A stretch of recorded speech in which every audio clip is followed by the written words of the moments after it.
गीता जी के 7वें अध्याय के प्रारंभ में ही भगवान अर्जुन को अपना प्यार भरा संबोधन पार्थ देकर बोले, हे पार्थ, तू हर प्रकार का संशय छोड़कर अन्यन भाव से मेरे परायण अर्थात मेरे ही आश्रित होकर मेरे बल विभूति आदि गुणों से युक्त आत्म रूप को सुन। मया सक्ता मना पार्थ योग युञ्जन मदाश्रय असंशयम समम नाम यथा ज्ञास्यसि तृच्छनु।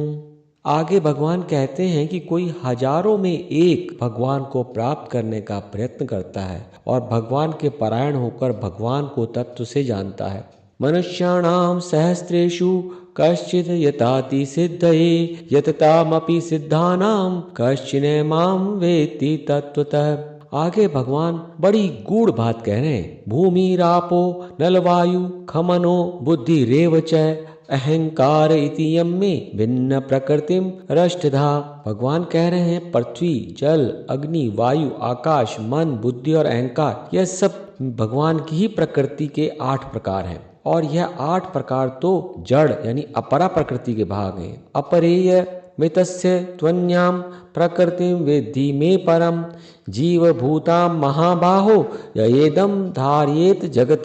लेकिन अपरा से अलग परा यानी चेतन प्रकृति है जिससे संपूर्ण जगत धारण किया है। एतद योनिनि भूतानि सर्वाणि त्युपधारय अहम कत्सनस्य जगत प्रभव प्रलयस्य तथा।